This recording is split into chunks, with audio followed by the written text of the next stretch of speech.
가끔 목사님들을 만나면은 목회 비전을 나눕니다. 그 목회 비전을 듣다 보면은 참 감동되고 가슴이 뜨거워지고 흥분될 만한 목회 비전을 듣게 됩니다. 문제는 저에게 그분들이 묻기를 목회 비전을 같이 나눕시다 말합니다. 그런데 저는 대답하기를 저는 목회 비전이 없습니다 대답합니다. 정말입니다. 제게는 목회 비전이 없습니다. 저도 한동안 목회 비전 선언문을 만들기 위해서 참 많이 애를 썼고 그 목회 비전 선언문을 이루는 방법 어떻게 하면 될 것인가 참 많이 연구했었습니다. 그리고 신학교에서 학생들을 가르치면서도 목회학 과정에서는 이 리더십 과정이 있는데 거기서 꼭 다뤄야 될 부분이 이 목회 비전 선언문을 만드는 것과 그 비전 선언문을 어떻게 이룰 것인가 하는 그 방법론을 이야기합니다. 그런데 어느 순간에 제 마음속에 성경적인 목회관이 아닌 성경적인 비전이 아닌 제 개인의 비전을 위해서 목회하고 있다는 그런 도전이 와서 그 순간부터는 제 목회 비전을 내려놨습니다. 그래서 누군가가 제게 묻기를 목사님의 목회 비전이 무엇입니까 하면은 저는 제 목회 비전이 없습니다. 저는 주님의 종놈이기 때문에 주님의 뜻이 저의 목회 비전이고 저의 삶의 이유입니다. 그렇게 대답합니다. 오늘날 교회의 문제는 목사들이 가진 그 비전을 성취하기 위해서 교회를 운영합니다. 장로님은 장로님 나름대로 교회관이 있고 목사는 목사 나름대로 성도님들은 성도님 나름대로 교회관이 있습니다. 모든 사람들의 비전이 동일할 수 없습니다. 안타깝게도 이 개개인의 비전은 자기 욕망을 근거하고 있기에 이 개인의 비전은 서로 부딪히고 결국 이 개인의 비전이 강하게 대두되다 보면은 주님의 종놈으로서의 주님의 뜻을 이루기보다는 자기의 목적을 이루기 위해서 신앙생활하는 성경을 왜곡하는 그런 길로 치우치게 됩니다. 제가 퀴즈 하나 낼게요. 다윗 왕과 사울 왕, 이스라엘 사람들에게 누가 더 인기 있었다 생각하십니까? 다윗과 사울 왕을 놓고 이스라엘 사람들에게 인기 투표를 하면 누가 더 인기 있었을까요? 안타깝게도 사울이었습니다.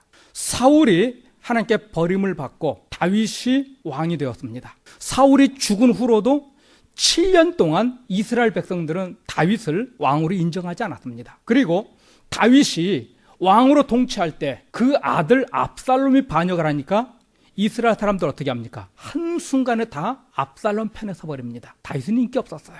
왜 다윗이 이렇게 인기가 없을까요? 사울은 사람 중심의 정책을 폈고 다윗은 하나님 중심의 정책을 폈습니다. 교회가 목사 개인의 비전, 인간의 비전을 세워놓고 달려가다 보면요, 그 비전을 설명하면 정말 사람들이 흥분되고 그렇게 되면 정말 무엇인가 큰 것이 눈앞에 내 자기 손에 잡힐 듯한 이 감동이 있으니까 그것을 좋아합니다. 사울도요, 이스라엘 백성들에게 전쟁을 하고 나면은 전리품을 나눠줍니다. 자기도 취하고 백성들에게도 나눠줍니다. 그런데 다윗은 하나님의 말씀 따라서 하나님을 기쁘시게 하는 자이기 때문에 하나님 명령하시기를 다 죽이라면 다 죽이고 다 불태워 없애라면 다 불태워 없앴습니다. 백성들이 좋아하는 것은 다윗의 관심이 아니었어요.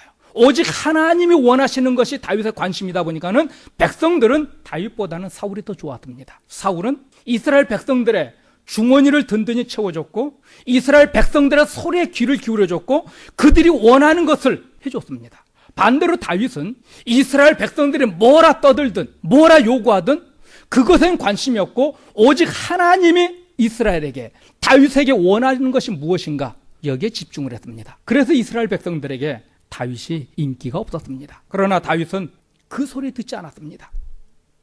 이 세대도 자기들의 귀를 즐겁게 해주고 자기들이 생각하는 것이 옳다 말해주는 설교자를 좋아합니다.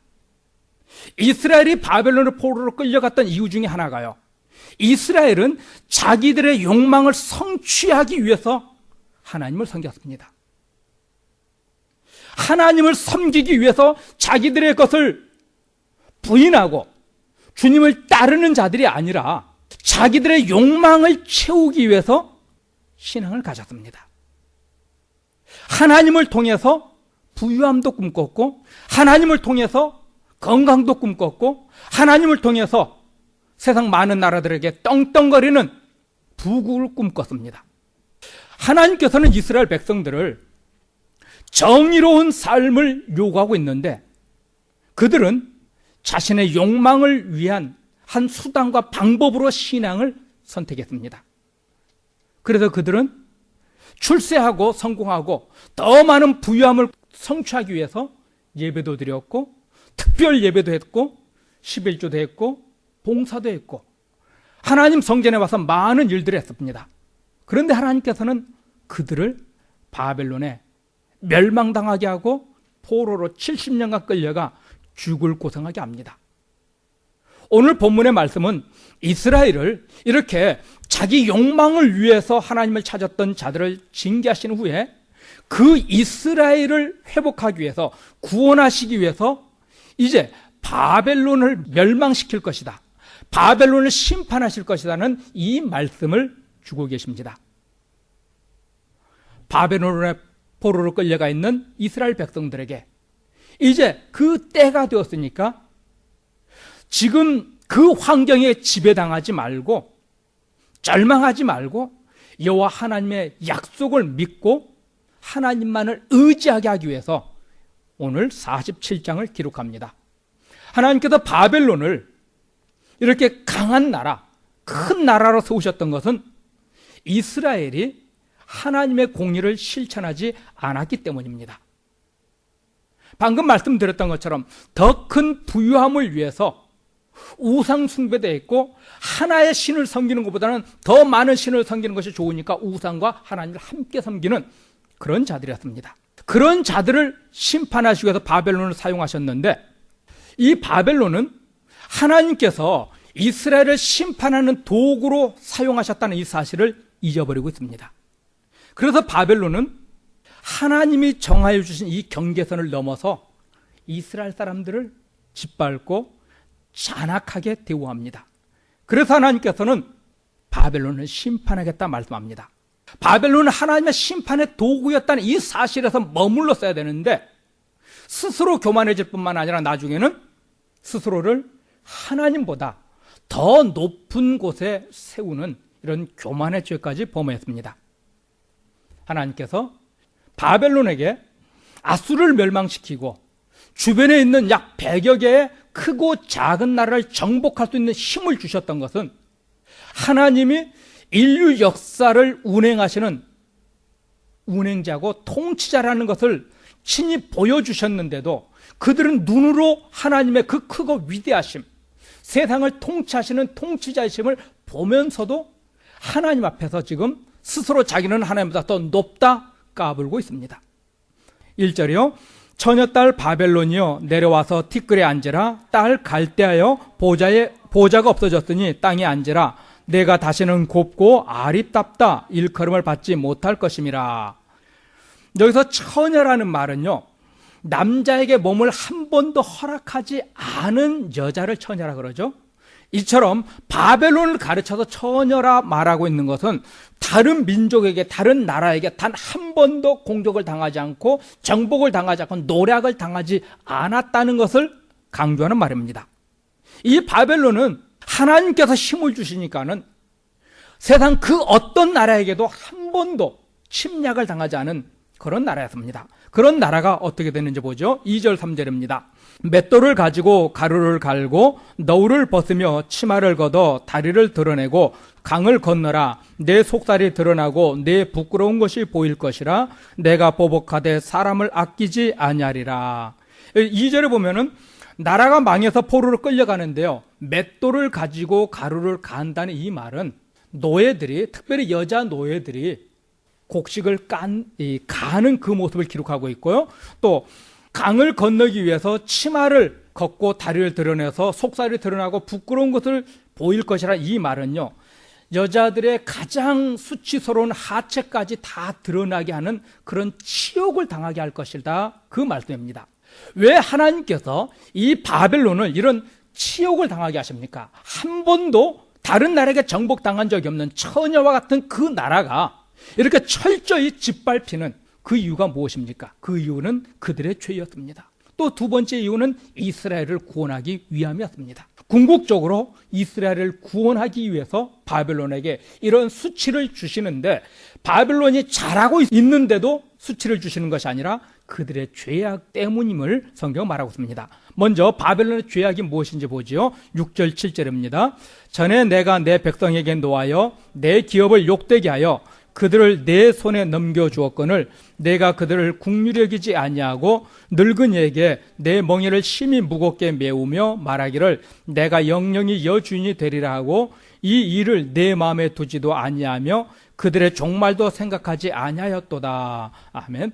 하나님께서 이스라엘과 주변의 100여 개국을 아수르를 비롯해서 바벨론에게 정복당하게 하셨던 것은 이것을 통해서 바벨론에게 하나님이 온 세상의 참 주인, 하나님이 통치자라는 하나님의 주권을 이미 보여주셨습니다. 그런데 이들은 하나님이 하신 일을 무시하고 하나님을 멀리합니다. 마치 이집트가 이스라엘 백성들이 그 땅에 430년을 지낼 때 이스라엘 백성들이 많아지니까 한 짓이 무엇입니까? 남자아이들이 태어나면은 나일강물에 던져서 죽이게 하는 그런 끔찍한 죄를 지었던 것처럼 지금 바벨론도 하나님이 자기에게 주신 그 힘을 가지고 오히려 하나님의 백성들을 잔악하게 짓밟는 그런 죄를 범하고 있습니다. 하나님께서 왜 바벨론에게 힘을 주셨습니까? 아수르를 멸망시킬 수 있는 힘, 근동에 있는 100여 개국을 정복할 수 있는 그 강력한 힘을 주셨던 것은 이스라엘을 위함이었습니다. 이스라엘이 범죄하니까 그 죄를 심판하기 위해서 또한 그 이스라엘이 70년 만에 다시 회복되어서 가나안 땅에 돌아오게 하기 위해서 하나님께서는 바벨론에 이스라엘을 포로로 보내셨던 겁니다. 그런데 이스라엘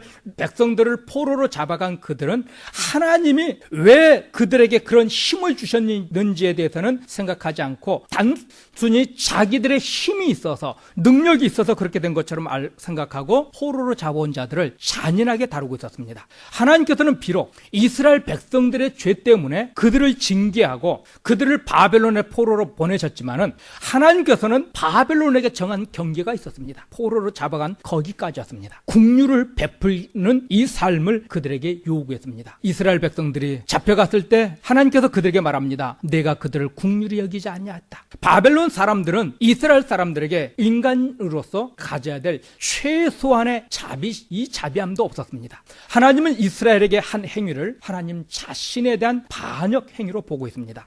국률을 베푸는 것, 이것은 구약 성경에서 하나님의 정의를 실천하는 것으로 묘사되고 있습니다. 신약 시대에 와서도요, 예루살렘 총회에 사도 바울이 올라갔습니다. 거기서 베드로와 야고보와 다른 사도들을 만났을 때 그 총회에서 결의하기를 우상에게 드린 음식과 목매어 죽인 짐승을 먹지 않고 가난한 자, 어려운 자 돕는 것을 총회에서 결의합니다. 이것을 하나님의 정의로운 한 사회의 단면으로 표현했습니다. 그래서 예수님께서 마태복음 25장 35절 36절에 이렇게 말합니다. 같죠? 내가 줄일 때 너희가 먹을 것을 주었고 목마를 때 마시게 하였고 나그네 두었을 때 영접하였고 벗었을 때 옷을 입혔고 병들었을 때 돌아보았고 옥에 갇혔을 때 와서 보았느니라. 아멘. 주님이 말씀합니다. 주님이 줄일 때 먹을 것을 주었고 목마를 때 마실 걸 주었고 나그네 되었을 때 영접해 주었고 헐벗었을 때 입을 옷을 주었고 병들었을 때 병문화 주었고 옥에 갇혔을 때 면회와 주었다 말합니다. 이 말을 들은 의인들이 주님께 묻습니다. 주님, 우리가 언제 주님이 줄이실 때 먹을 것을 드렸고 목마를 때 마실 물을 드렸습니까? 물을 때 주님 말씀합니다. 마태복음 25장 40절입니다. 임금이 대답하여 가라사대 내가 진실로 너희에게 이르노니 너희가 여기 내 형제 중에 지극히 작은 자 하나에게 한 것이 곧 내게 한 것이니라 하시고, 주님께서 대답합니다. 여기 이 지극히 작은 자에게 한 것이 곧 내게 한 것이다. 지금 우리 주님께서는 성도가 이 땅에서 하나님의 정의를 실천하는 것은 어마어마한 일을 하는 것이 아니라 가장 지극히 작은 것, 긍휼을 베푸는 것, 이 사실을 주님은 말씀하고 있습니다. 이사야 1장 16절 17절 봅니다. 너희는 스스로 씻으며 스스로 깨끗하게 하여 내 목전에서 너희 악업을 버리며 악행을 그치고 선행을 배우며 공의를 구하며 학대받는 자를 도와주고 고아를 위하여 신원하며 과부를 위하여 변호하라 하셨느니라. 이사야가 지금 말하고 있는 하나님의 정의가 이것입니다. 긍휼을 베푸는 삶, 고아와 과부를 돕는 삶, 아무도 도와줄 수 없는 자를 돕고 그들을 변호해주는 삶이 이사야가 말하는 정의로운 사회였습니다. 이사야서에 반복해서 말하고 있는 내용이 바로 여기에 있습니다. 이스라엘 사람들이 하나님의 정의를 실천하지 않으니까, 그 정의를 실천하지 않아서 바벨론으로 포로를 보냈는데 그 바벨론마저도 하나님의 정의를 실천하지 않고 있습니다. 그 하나님의 정의가 뭐라고요?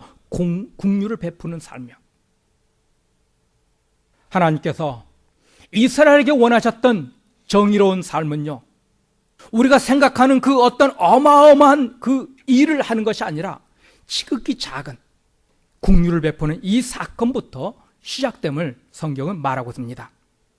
그런데 이스라엘은, 또한 바벨론은 하나님을 하나님답게 인정하지 않으니까 어떻게 합니까?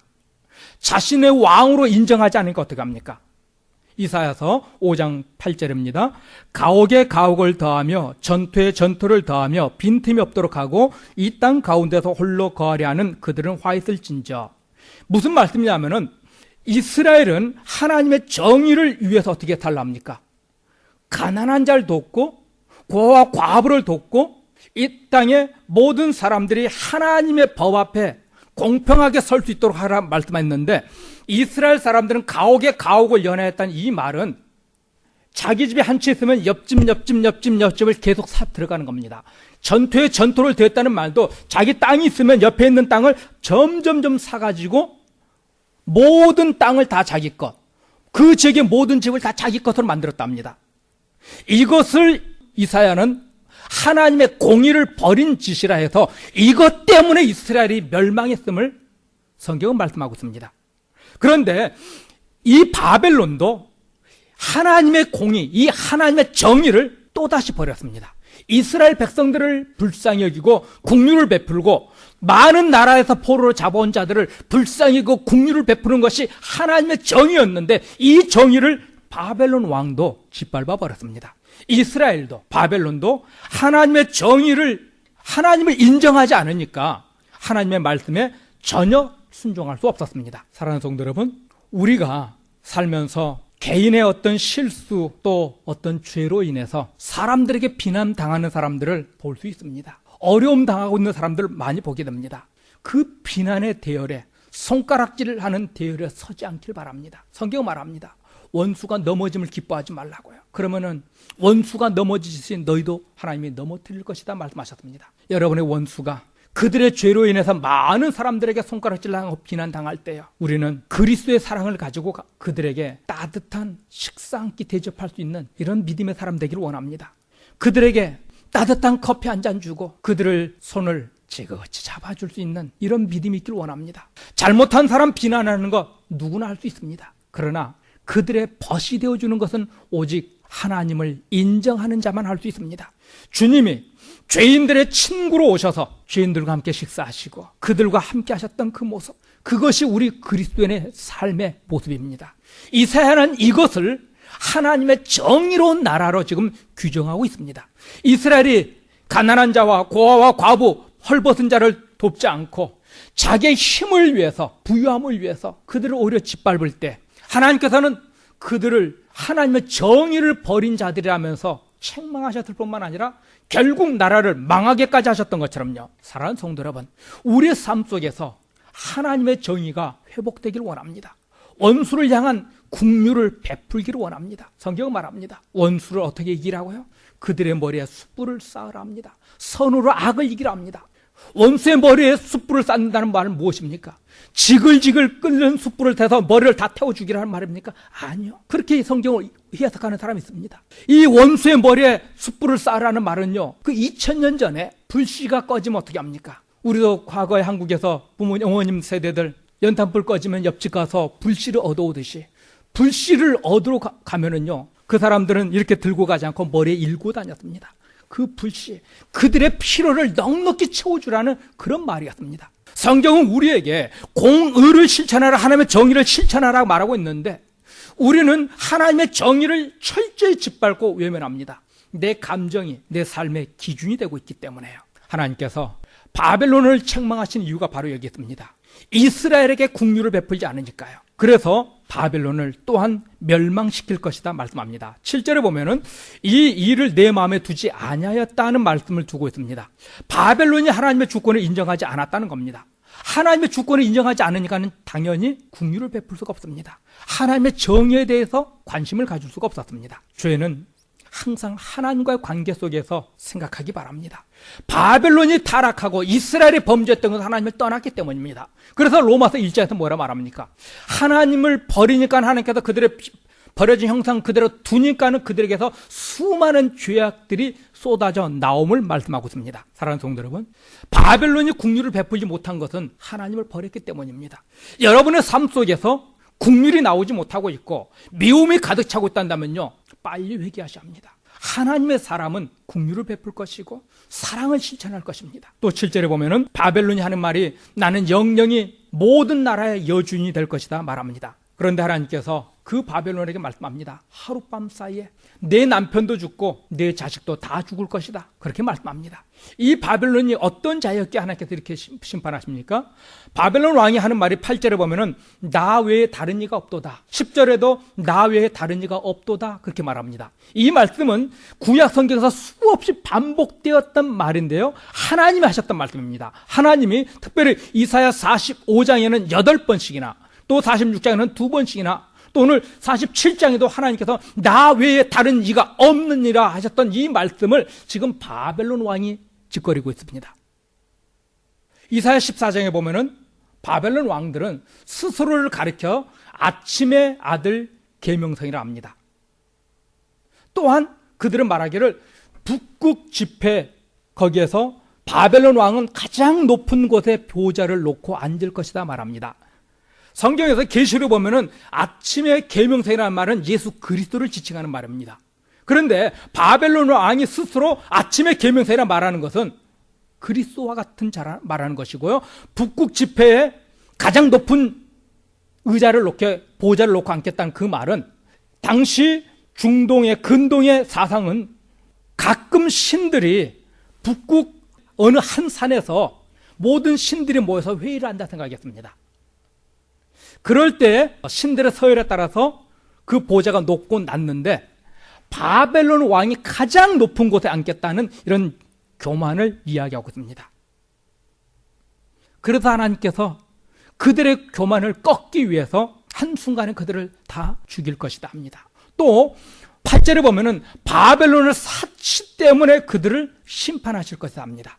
바벨론의 사치라 말하는 것은 단순히 돈을 가지고 제멋대로 자기가 사고 싶은 거 막 사는 거, 그것을 사치라 말하지 않고요, 술과 여자에 미쳐 있는 것을 사치라 표현했습니다. 얼마나 이들이 술과 여자에 미쳐 있었는가 하면은 메대와 바사의 연합군이 바벨론을 쳐들어왔습니다. 지금 왕궁을 포위하고 공격해 오는데 그날 밤에 바벨론의 마지막 왕 벨사살 왕이 한 짓이 무엇입니까? 바벨론의 귀족 1000명을 불러다가 밤새도록 부어라 마셔라 술을 먹을 뿐만 아니라 이 사치 방탕한 음란의 짓을 하고 있었습니다. 일반적으로 생각하면은 적이 자기 성을 포위해서 쳐들어오고 있으면은 하던 짓도 멈춰야 되는데 완전히 미쳐버렸어요. 그래서 그 밤에 그 나라가 한순간에 정복당하는 그 치욕을 당하고 2절 3절에 말했던 것처럼 말할 수 없는 그 고통과 치욕을 세상 사람들 앞에 보여주고 있었습니다. 그런데 우리가 하나 조심할 것은 하나님께서 이스라엘을 구원하시기 위해서 죄 없는 자까지 심판하신가 하는 그런 생각을 할 수 있습니다. 억울하게 죄 없는 자도 심판하시는가? 창세기 15장 16절 보십니다. 내 자손은 4대 만에 이 땅으로 돌아오리니 이는 아모리 족속의 죄악이 아직 관영치 아니함이라 하시더니, 하나님께서 아브라함에게 말씀합니다. 큰 민족을 이루게 할 뿐만 아니라 가나안 땅을 주겠다고요. 그런데 그 가나안 땅을 주시겠다 하셨는데 그 가나안 땅에 살고 있는 아모리 족속들, 가나안 족속들의 죄악이 어떻게 했다고요? 아직 관영하지 않았다. 차고 넘치지 않았다. 아직 심판할 만큼 그들의 죄가 넘쳐나지 않았기 때문에 어떻게 하십니까? 아브라함의 자손을 이집트로 보냅니다. 거기서 430년 동안 큰 민족을 이루기까지 그 땅으로 그들을 보냅니다. 왜요? 그 기간 동안 하나님은 무엇을 보고 계십니까? 아모리 족속의 죄가 차고 넘쳐서 세상 사람들이 보기에도 당연히 멸망받을 만한 자들이야, 하나님이 심판한 것은 오히려 늦었어 하는 그 말이 나올 때까지 하나님께서 오래 참고 기다리셨습니다. 그리고 그 죄악이 차고 넘치니까는 이스라엘 사람들을 가나안 땅으로 들어 보내셨던 것처럼요, 하나님께서는 무죄한 자를 심판하시는 분이 아니라 당연히 심판받을 자, 세상 사람들이 말하기에도 그 심판이 늦었다 말하는 그런 자들에게 하나님께서는 이 심판을 베푸십니다. 그래서 하나님의 정의가 이 땅에 회복되게 하시는 하나님이십니다. 이스라엘 죄를 하나 더 보죠. 역대하 36장 21절입니다.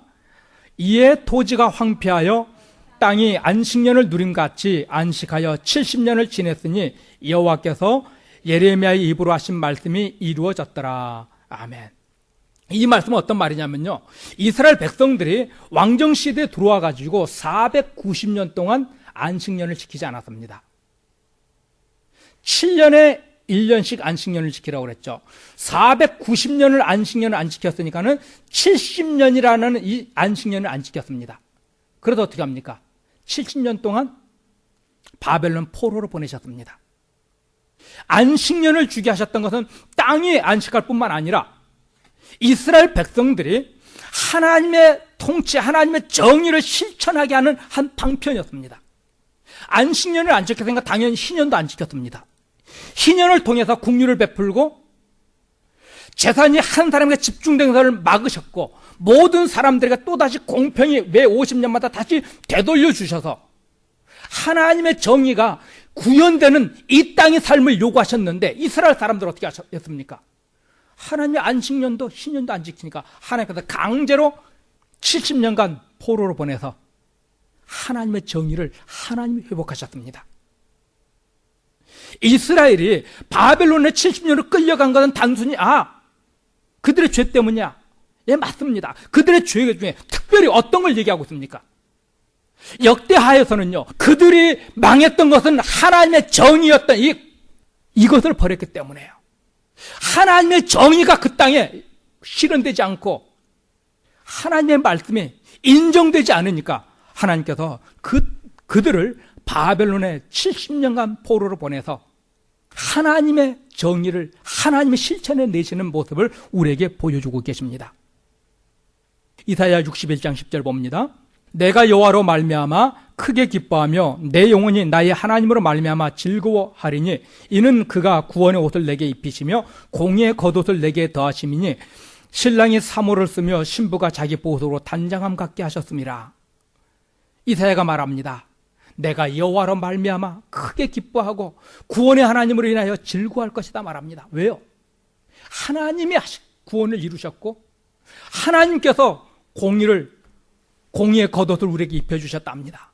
하나님께서 구원을 이루셔서 하나님의 정의를, 하나님의 공의를 우리의 삶에서 실천시켜 내셨다는 말씀입니다. 그래서 산상수훈에 와가지고 그 말씀을 주시는 겁니다. 우리는 도무지 할 수 없는 그 심령이 가난한 자, 의에 줄이고 목마른 자의 삶, 화평케 하고 온유하게 하는 삶, 이것은 우리는 도무지 할 수 없는데 우리 주님이 이 공의의 의로운 옷을 입혀주셔서 우리가 이 정의를 실천할 수 있도록 하나님께서 이끌어 가실 것을 성경은 약속하고 계십니다.